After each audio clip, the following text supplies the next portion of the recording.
Oscar Bevis, IFL TV, proudly sponsored by Valas here in San Diego, joined by Will Harvey of 258 Management. Will, we've just seen Suleiman in what I thought was a fun fight. The scorecards might not reflect that if people haven't seen it. It wasn't just sort of an uncompetitive shout. It was a good performance from Suleiman and a fun fight as well.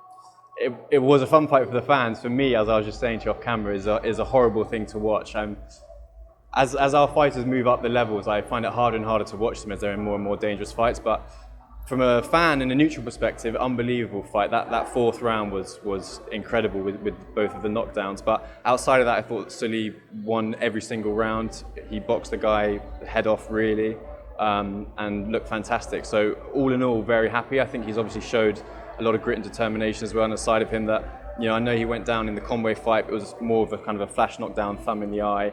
He legitimately got hurt in that round, in round 4. So I think he showed something that people hadn't necessarily seen of him before. So that's good, that's a positive, but you know, we don't want too many more of those kind of fights or those kind of rounds where, you know, it can turn into a bit of a war. But credit to Valenzuela, I thought, tough guy. Mexicans are always tough, and you know, I never really thought that, I mean, Sully knocked him down, but I never really thought necessarily that the stoppage was going to come, just given how much bigger and how tough the guy was. So all in all, a good performance. But I think next steps now probably move down to 147 and see if you can mix it down there. Well, yeah, I mean, I overheard you saying to someone else about him moving down, and it was like the second thing he mentioned in our interview. So is it something that's been brewing for a while or been thought about for a while, or is it just, look, all right, he looked good tonight, but got caught, you can see perhaps at 154. So is it based off tonight, or was there already conversations about it before? No, do you know what? It's something that we've been discussing for probably a couple of years now. It's really come to the fore. Even before this fight, we were talking about moving down to 147. And, you know, Sully makes the weight so easily. Honestly, you wouldn't believe it. He's probably walking around about 160 at the start of fight week. He doesn't really have to take off any water. And actually, yeah, makes the weight far too easily. So I think, obviously, the Conway fight as well was probably an inclination that he was probably too small at the weight, and I think again today it reinforces it.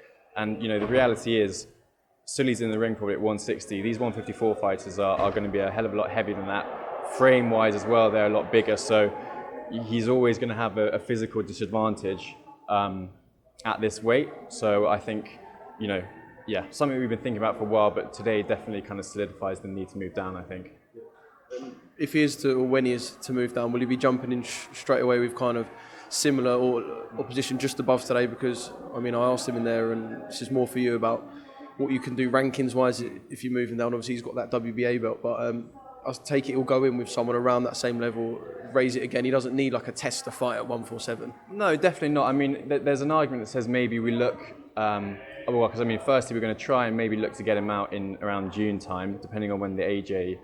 when AJ next fights, we'll look to maybe get him on that undercard. So potentially there's an argument that says we make that at a catch weight, maybe 149, 150, just to see how he goes with the weight. But I believe that he makes 147 comfortably. So we may go down that route, but if not, yes, he'll be going into fights. Look, we're not looking to step him down levels. You've seen just then, outside of the knockdown, he was levels above Valenzuela. He was boxing his head off. So I don't think he needs to step down the levels. He'll go down to 147 and he'll box guys in and around that sort of standard, and then look to push on, get well into those top 10 rankings at 147 as he is at 154 now, and then hopefully, you know, it doesn't change too much our world title ambitions in terms of the timing of when that might happen.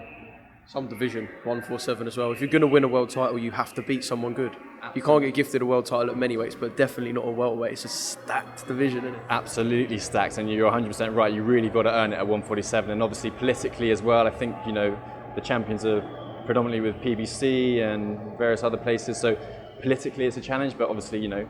Politically it's a challenge because you're working with Matchroom, so that we know that doesn't really historically cross too well, does it? No, exactly, but look, Eddie and Frank are the best of the business, and if anyone can make it happen, it's them. But definitely, you know, even outside of the champions, I think there are some massive fights for Sully at 147, so, you know, fundamentally our goal is to make him world champion. I think he's definitely got the skill set to become a world champion, but, you know, certainly on the way it's going to be a fun journey regardless. Yeah.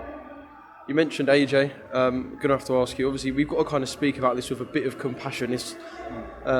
obviously the situation that Alexander Usyk's going through at the moment, but obviously Anthony Joshua has a career that he wants to continue. Talk of an interim fight against sort of a top 10 opponent. Is stuff being put in the works potentially for that already, or is it still kind of a waiting game to see what's going on with Alexander Usyk? I think, well, fundamentally we've got to go and see, we've got to wait and see what Usyk wants to do. You know, as you say, it's a sensitive subject. Obviously, everything that's going on in the Ukraine. Boxing, I would imagine, is the furthest thing from his mind at the moment. You know, so he needs to feel comfortable in himself to be ready to get back into a training camp, to commit fully to a training camp and commit fully to a quite frankly incredibly dangerous fight for him. So, you know, that's up to AJ and Eddie and the guys to make a call on it. But I think that the noises that AJ is saying at the moment is that he's you know, it's definitely not a fight that we're going to let slip past. That rematch will happen 100%. But if Alexander needs more time, then I think that has to be respected. And then maybe, you know, AJ likes to stay active. You know, he's not one of these guys that wants to box once a year or even twice a year. He wants to be out as much as possible. So if that is the case, then I would imagine that an interim bout probably makes sense. But that would be for AJ, Freddie and the guys to make a call on. Does it have to be kind of a top 10 heavyweight? Because everything Anthony Joshua does is so big that you kind of can't go halves even on the opponent level. It will still be scrutinised. The Usyk rematch will be in the background if he's to win, but the opponent level will still be scrutinised. So does it kind of have to be still like quite a big fight? Yeah, I think so, yeah, because that's what AJ wants. You know, he's not in the business of taking easy knockover fights. You know, yeah. Look, I think the fact that he took the Usyk fight initially shows what kind of man he is. The guy has genuinely never ducked an opponent. He's boxed every single mandatory that's thrown at him. There are plenty of people that when the Usyk fight came around the first time, they could just, you know, they could swerve it. They could let it slip by. That's not who AJ is. So, you know, if there is an interim fight that needs to happen, it's not going to be, you know, an easy tick-over fight. It's going to be a proper fight because he wants to test himself and challenge himself. He's shown that throughout his career. So, again, we'll see how it all plays out, but I would imagine it's going to be a proper level opponent and proper show. Would it make sense to kind of look for someone who mimics Usyk, even if it's just in the southpaw stance, or kind of use someone who has Usyk-style similarities? Yeah, I think so. I mean, look, everybody hates boxing southpaws. It's well known. So you don't, you know, if you can avoid it, you probably do. But having said that, he's boxed Usyk last. That is the big fight that's coming up for him. So, you know, do you want to then have a camp against an orthodox fighter in between that? Probably not. Again, AJ will fundamentally make the call on it. But if you're asking me, I think it makes sense to probably box another southpaw to kind of keep that stance in your mind and keep that in the front of your preparations. Boxing fans, when they hear this, are going to be looking at every top southpaw and guessing now who AJ's going to fight. One thing, I know that he was at that YouTube event tonight in Wembley Arena, and he confirmed that Angel Fernandez will be is his main trainer at the moment. I haven't heard the interview and whether there might be other things to change, but yeah, I know a lot of talk. Obviously, Virgil's here tonight. I know a lot of people speculate maybe Virgil Hunter will be his next trainer, but for the moment, Angel Fernandez is his head trainer. Yeah, I think at the moment he's been in camp with Angel. He's loving it up there in Loughborough University have got a fantastic setup there. The Elite Sports Institute that they've got there is second to none. So he's really enjoying his time up there at the moment.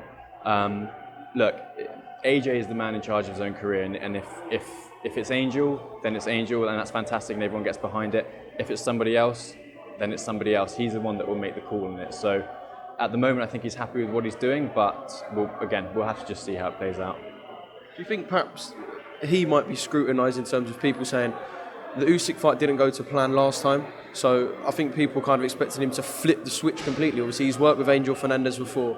Can you see that people might be going, hold on, you haven't really flipped the switch completely, it's kind of still comfort zone stuff?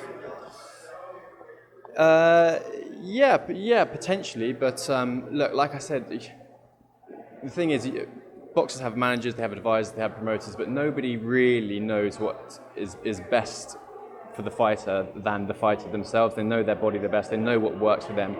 As I keep saying, AJ is in charge of his own career, so whatever he decides is what we will support with. Obviously there is advice given and there are options presented and stuff, but it's whatever he feels most comfortable with, and we trust that whatever he wants to do is what's going to be right for him. And once he's made that decision, we make sure that everything is facilitated in the best possible way.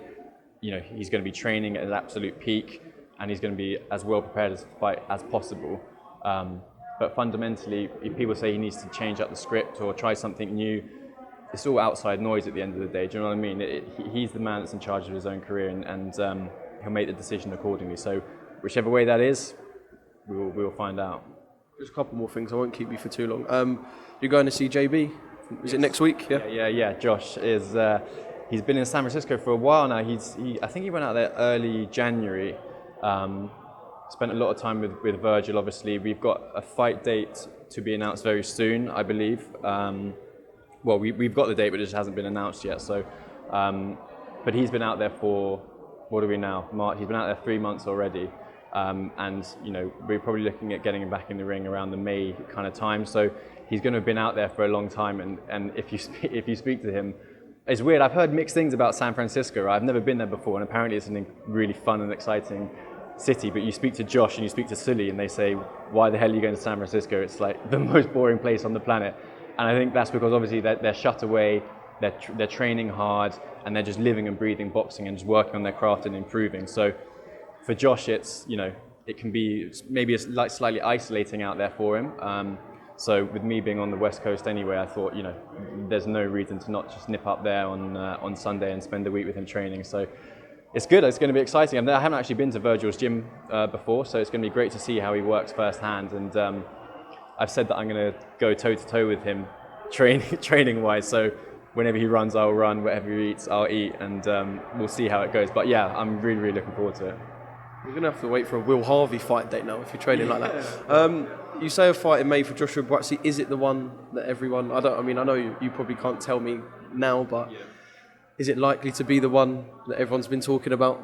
I think so, yeah. Look, Matchroom have obviously been leading the negotiations on the Richards side of things. It's a fight that we have been pushing for a while. We wanted it, I think we first discussed it last year, back end of, well, actually, maybe more like even summer last year, May last year is when it was first kind of discussed as an idea from our side. So, they've been having those conversations with Richards and his team, but I believe they're in a good position, and hopefully there should be an announcement very soon on that, yeah.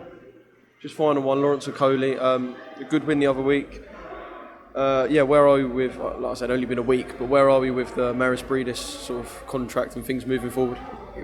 Yeah, we'll see. I don't personally know why Maris, well, I get why he turned up and made a bit of a scene because he wants to build the fight, but as far as I'm aware, he's got to fight Jai Opataya, I think, is mandatory, and I read something today that's potentially being booked in for May. I'm not too sure, but he's got to get that fight out of the way first. So, look, with Lawrence, we've said it for a while now, it's plain and simple. For him, it has to be unifications next, We're not interested in boxing these voluntary defenses against top 10 ranked guys, because I think, you saw against Prasovic, Lawrence was a completely different level, and I think even against Cissokho, although, okay, it was probably a slightly more scrappy fight than Lawrence wanted, I don't think Cissokho won maybe more than a round, and again, I think Lawrence was levels above him. So, I think the cruiserweight division's a bit like that, though. You've got the guys that are kind of the top guys, and then the fringe world level guys, perhaps.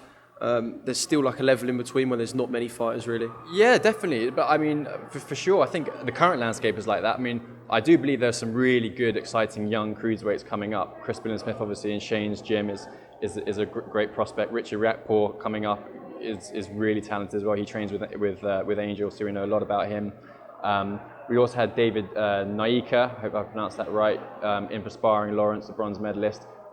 Incredibly talented young lad, really, really exciting. So I think there are, a wave of younger guys coming through, which I think is going to fill out the division, but certainly outside of world level now, you look at these, the kind of ranked 5 and beyond, like your Cissokho, your Prasovic, yes, I think there is quite a lot of a big fall off. So that's why it just doesn't really interest Lawrence. It has to be unifications. Makabu has just boxed a mandatory, I believe, is free.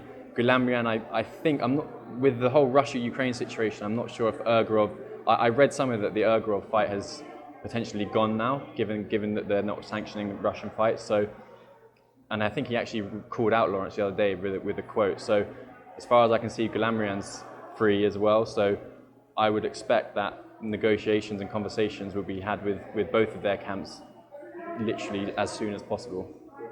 Fingers crossed that can get made, because I think everyone's dying to see Lawrence in the unification, because I think we all believe that he's best cruiserweight in the world. Will, thank you very much for giving me some of your time. Good win for the team tonight. And 258 on a bit of a roll. I think in 2 weeks it's been Fraser, Campbell, Lawrence, and Sully. Yeah. Yes, yeah. It's been a mad start to the year. It really has. It's been busy, but we love it. You know, we're a small team. 258. There's 4 or 5 guys of us that work across these fighters. We're a small team, and it's a pretty small. It's a pretty small stable that we've got. I think we're with AJ now, I believe it's 10. We've actually got another signing coming soon, which we're really, really excited about. But we love it, and you know, long may it continue.